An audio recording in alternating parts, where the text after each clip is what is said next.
Now at 6 with the November general election nearing, we look at the rules regarding electioneering at the polls.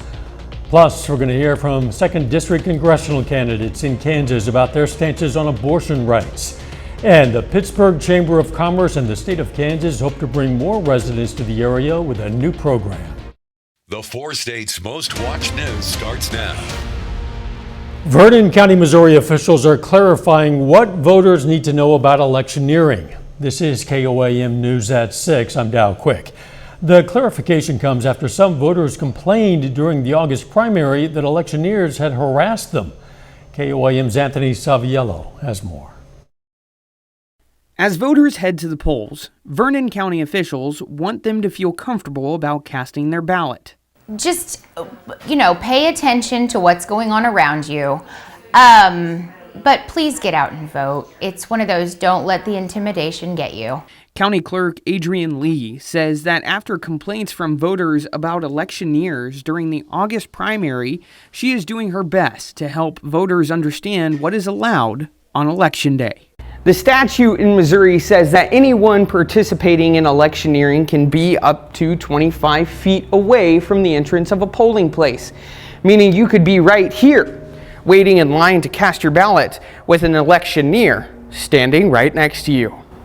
Some polling locations are leased by the county for Election Day, but the room that holds my equipment and then 25 feet from the door. Okay. And so anything after that, I do not have any control over.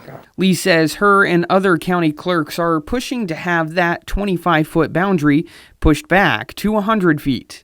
Even if the electioneering statute was pushed back to 100 feet from the entrance to a polling place, here at the Vernon County Fairgrounds, it means that electioneers could stand right here at the end of the drive and speak to you as you entered the parking lot to Centennial Hall.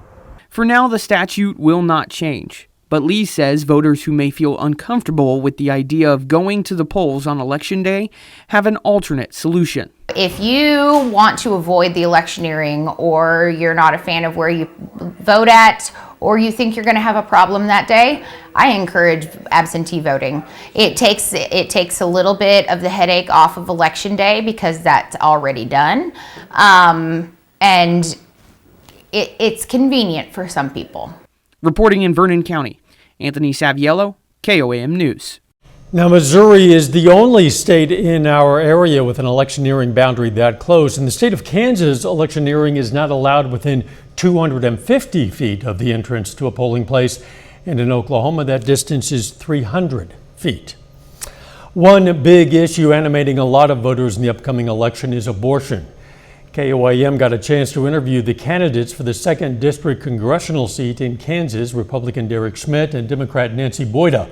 We asked whether they'd support federal legislation that would either guarantee or restrict abortion rights. Well, I don't think there is or should be a federal ban on abortion. I am pro-life, and I do think that there are things the federal government should be doing on the life issue. For example, I think we ought to make the Hyde Amendment permanent so that you don't have public funding of abortion services. I think there ought not be those services provided at federal facilities, that type of thing. Reinstate Roe v. Wade? Of course I would. Of course I would. And quite honestly, I can tell you from the left-hand side, even though I'm a moderate, it's inevitable that we don't understand how the federal government can come in and make a decision for a woman regarding her health or just her ability to take care of a child.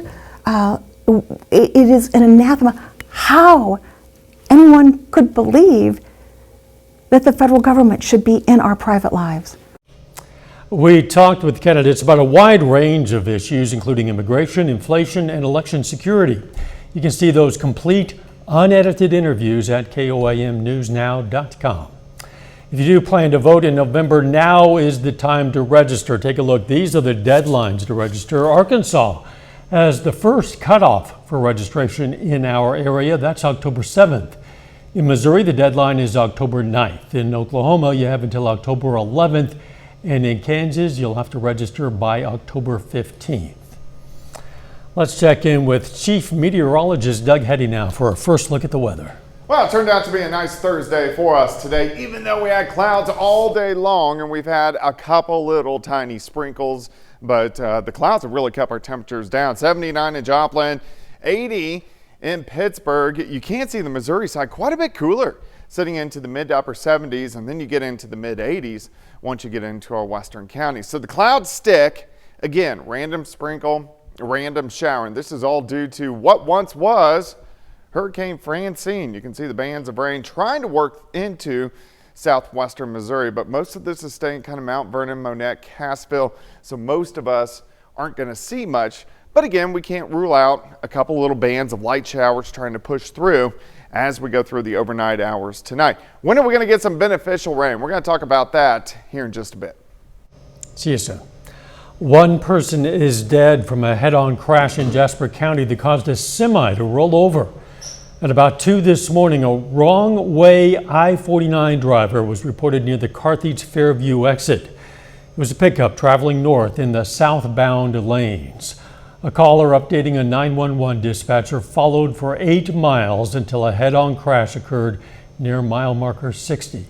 The pickup collided with a tractor trailer, causing that semi to overturn. The pickup driver, 62-year-old Lane Antonin of Bazine, Kansas, died at the scene. The semi-driver was transported to a hospital awake and alert. One man is dead after a trash hauler overturns near Jasper, Missouri. Happened along Thorn Road near Country Road 220 when an eastbound tractor-trailer trash hauler crashed and overturned. The driver, Kim Melvin of Joplin, died at the scene. Another man in the truck, Daryl Taylor of Webb City, suffered serious injuries.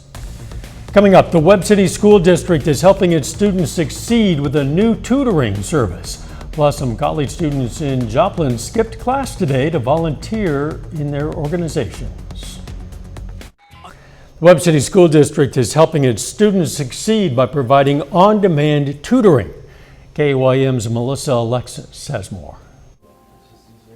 Webb City's 24/7 tutoring service offers students on-demand tutoring through a service called Paper. Or doing homework, 9, 10 o'clock at night, that they have someone at their fingertips who can help them if they're struggling with a problem. And they may be able to offer a different way than their teacher did, which is beneficial for kids because not everybody learns in the same way. One of the services will allow students to send a message and ask a question. This increases a student's access to tutoring, which reinforces what students are taught in class, a crucial aspect of learning.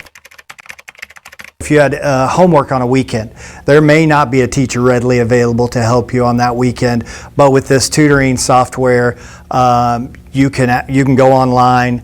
There's tutors available 24/7. When they write a research paper or any paper that they're going to turn in, there's an editing component to that, so they could submit their paper, get some editing done, come back, make the changes. The tutoring is offered in various languages to accommodate all students, including international students. If maybe they're having a difficult time understanding an English concept, they can go in and ask a tutor that will respond to them in their language and be able to help them. The newest development to the tutoring service is the Career and College Guidance feature. Reporting in Webb City, Melissa Alexis, KOAM News. That service is offered to students from middle school through high school. Ozark Christian College students got together today, but not to go to class. More than 550 students and staff went all across Joplin as part of the effort they call Serve Our City. Volunteers helped with things such as yard work, painting, and cleaning. Organizers say they were excited to be able to encourage others to serve their community. Going to the different places, hearing the stories like we've heard this morning, just knowing that people need to feel the love, not just see it, not just hear about it, but to experience it. And so being the hands and feet of Jesus is what we want to be. Volunteers worked at 43 locations in the community. Kansas is launching a campaign called Love Kansas, which hopes to draw in new residents to the state. Some local people hope the effort could benefit Pittsburgh specifically. The The campaign highlights a system called the boomerang effect, where those with previous ties to the Sunflower State come back home. Participants receive a grant from Kansas Department of Commerce. A little bit later, the Gorilla women's soccer team plays its first home game in program history. Plus, when are we going to get some rain into the region? We're going to look at that coming up next. Well, of course, for us today, we had a lot of clouds across the region. Kept our temperatures down just a bit, but still a nice day and a great shot. This is our Cornell Arts and Entertainment Complex Tower Cam, of course.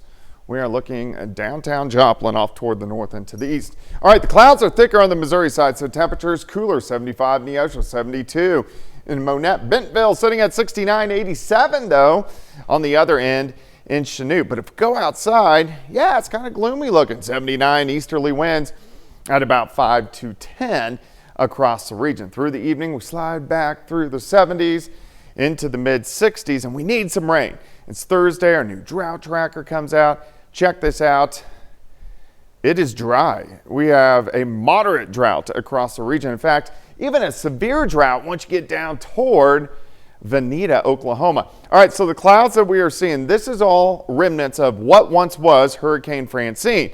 You can see the bands of rain across southwestern Missouri. It's very light.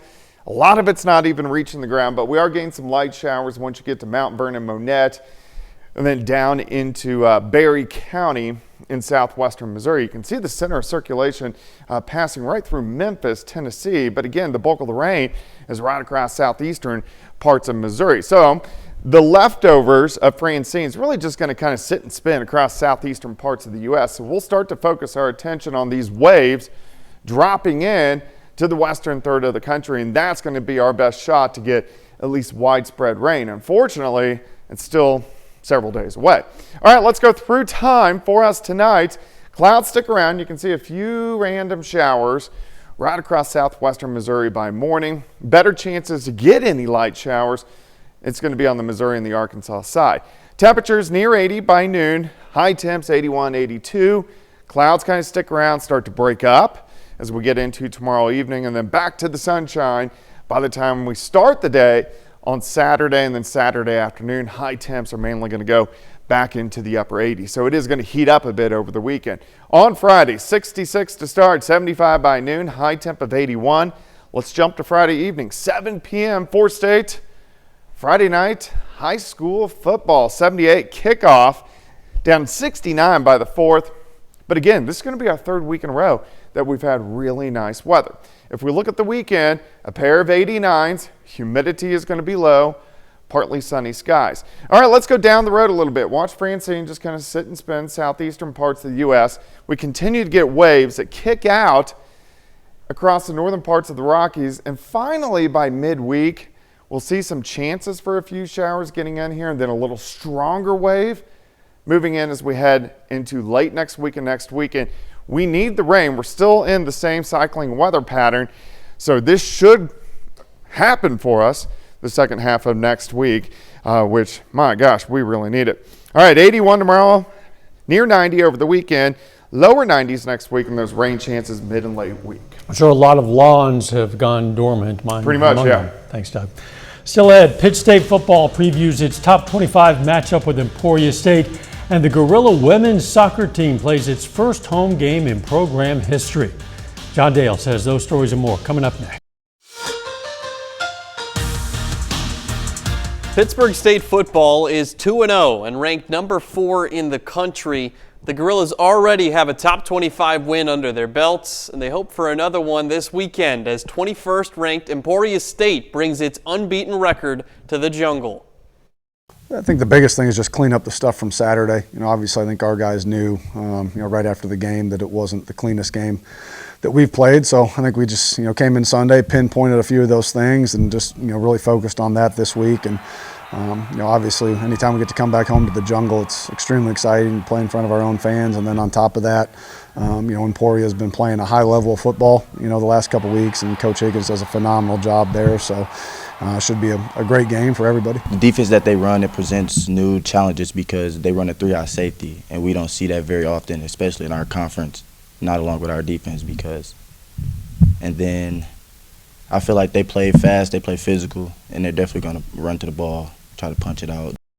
Pittsburgh State Soccer plays its first home game in program history this afternoon. The Gorillas are also off to a 2-0 start to their 2024 season. They've got road wins coming over Missouri S&T and Northwestern Oklahoma. Pitt State plays on the Gorilla soccer pitch for the first time this afternoon, hosting the East Central Tigers. Defensive stalemate early in the 14th minute. Good chance for East Central, but Gorilla goalkeeper Jocelyn Kramer goes full extension for the save. Just a couple minutes later, Pitt State forward Jaden Newell sends this one towards the goal, but that gets eaten up. We're scoreless at halftime. In the second half, another Gorilla scoring chance, but McKenna Robinson takes a shot here, goes just a few feet too high. In the 70th minute, though, Robinson gets her defender on her back, then sends in a beautiful cross near the top of the box, and Maddie Monson scores. That's the first goal in the history of the Gorilla soccer pitch, and it's enough to give Pittsburgh State the win at home. Gorillas beat the Tigers 1-0. They're 3-0 on the young season. Missouri Southern Soccer also in action this afternoon. The Lions on the road at Truman State. That contest ends in a scoreless draw. MSSU now has 2 ties and a loss in 2024. And plays against Southwestern Oklahoma State on Saturday. Later tonight, Pittsburgh State Volleyball begins play in its second tournament of the 2024 season. Gorillas are in Texas for the Denton Volley Fest with matches each of the next 3 days. They get started with a matchup against Henderson State tonight at 7. Reddies are a perfect 5-0 so far this year. Back here in the 4 states, Joplin Volleyball at home tonight. The Eagles play host to Glendale. It's a special evening for Joplin senior Adeline Nora-Felice. She reached 1,000 career assists on Tuesday. She's the first player in program history to reach that milestone. We'll get honored tonight. We'll have more on that tonight at 10. Back to the Gorilla soccer team. For a first-year program like that, starting off 3-0. Yes, it's early, but that's pretty darn good. And someday that might be the answer to a trivia question. Who scored the first goal ever at that pitch? And what was the score of that first game? We'll be right back. Here's a look at what's coming up on KOAM News at 9 on Fox 14 tonight. Pittsburgh Chamber and the state are working to entice more people to move to Kansas. We're going to have more for you on the Love Kansas program. Plus, researchers look at ways to prevent youth suicides. And hundreds of miles above Earth, a tech billionaire becomes the first private citizen to complete a spacewalk. Those stories, a lot more, it's all coming up tonight on KOAM News at 9 on Fox 14.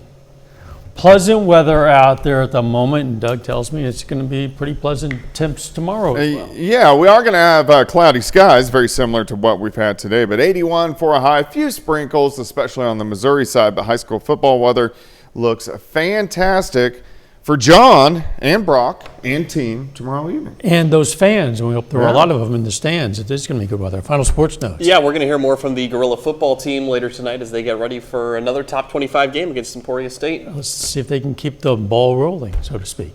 Thanks for joining us. We'll see you right back here for KOAM News at 10. Let's make it a great evening.